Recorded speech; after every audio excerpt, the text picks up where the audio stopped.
Darling, ఈ మారుతి గారు ఇది పాపం ఇది 3 సంవత్సరాలు స్ట్రెస్, పెయిన్, బాధ్యత అన్నీ కలిసి వచ్చేసినాయి. సో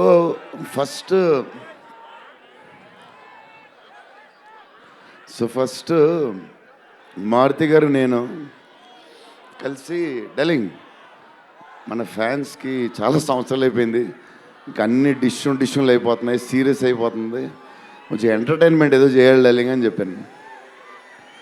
చేద్దాం డార్లింగ్ అని చెప్పి ప్లాన్ చేసాం, అది చేసాం.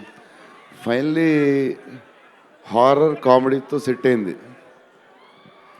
స్టార్ట్ అయింది, సినిమాలు వెళ్తూ ఉంది, రాస్తూ ఉన్నారు, చేస్తూ ఉన్నారు, అది చేస్తూ ఉన్నారు, వెళ్తూ ఉంది. విశ్వప్రసాద్ గారు అన్నిటికి రెడీ అంటున్నారు.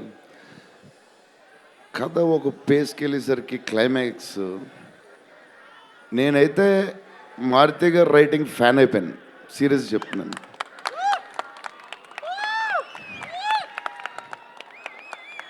అది క్లైమాక్స్ అంటే మీరు చెప్పాలి బాగుందని అన్నీ ఓకే అన్ని తర్వాత, బట్ నా ఫీలింగ్ నేను చెప్తున్నా.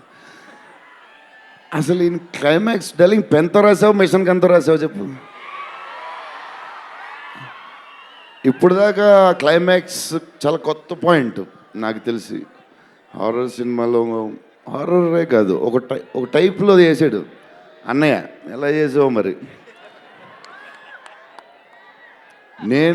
మేమైతే ఎక్సైడ్ ఉన్నాం, మరి అది మీరు చెప్పాలి తర్వాత, అది ఇంపార్టెంట్. ఏదేమైనా మనకి డార్లింగ్ 15 ఏళ్ళ తర్వాత ఎంటర్టైన్మెంట్ ఇచ్చాడయ్యా, మరి చూసుకోండి. అది సంక్రాంతికి వస్తుంది మరి.